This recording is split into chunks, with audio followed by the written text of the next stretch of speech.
I never did a course in sociology, never did any of that, but I understood pain. And I learned to turn my pain into something humorous.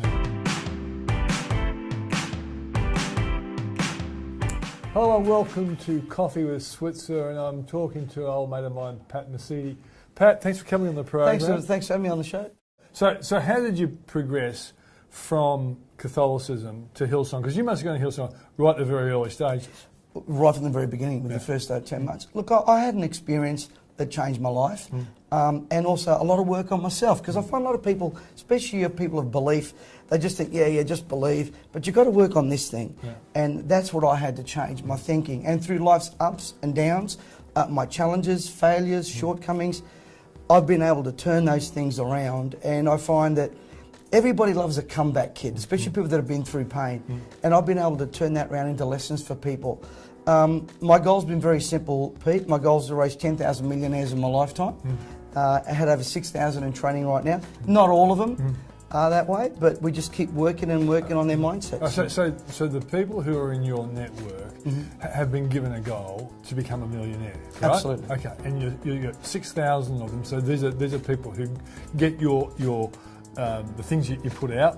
Obviously, communiques, and you put on conferences and stuff like that. Okay. Yeah, and we love having you at our conferences because we find that, if you work together with people in synergy, one of my mottos is nobody grows alone. And, you've got expertise that I don't have, and vice versa. Like you're tall, I'm short. It works perfectly. It's nice balance, isn't it? It's a great balance, you know. And I think leveraging off other people's successes helps you grow. And that's one of the things that I teach my students, whether it's in trading or whether it's in property buying. Find an expert and follow what they say. Well, I go back to the fact that you were able to win kids over, and now you're winning adults over. And I think the common link would be the kids that you won over were lost in many ways, and they, I guess you relate to them because you must have been lost at one stage of your life. That's just for sure. And so, as an adult, then the group of people you're trying to help to build wealth and stuff like that, they must be lost either socially 100%. or materially and that sort of stuff. Is there a common link between the groups that you've tried to help? Yep. And how do you convince an adult? I think it's easier to convince a kid who's desperate for a mentor or a leader. What about, do you think adults are as desperate for a mentor or a leader? Firstly, I think nobody gets lost on purpose, whether it's a kid or whether it's an adult.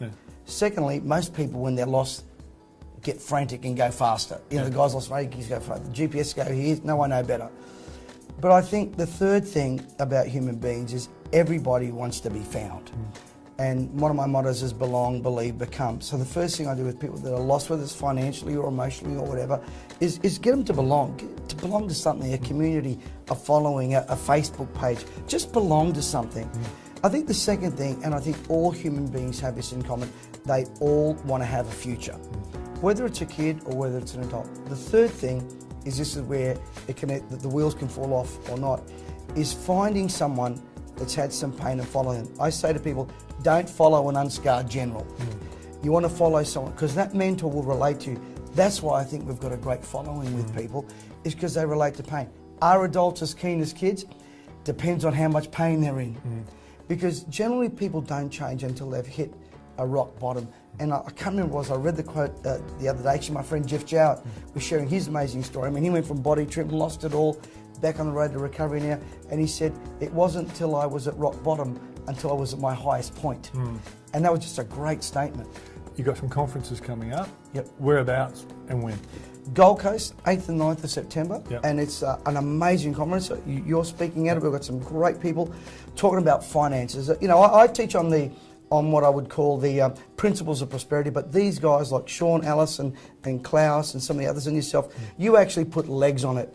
And it's an amazing event. There'll be ideas on properties, where the market's going, how to make money even in a downturn.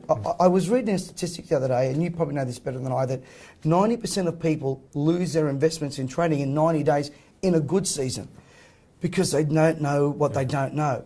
And we want to give people some practical tools. It's on the Gold Coast, it's a 2-day event. It's going to be phenomenal. If people want to go to the website and just click around that website, the tickets are available there. It's going to be 2 days of intense training with brain overload, and of course featuring you.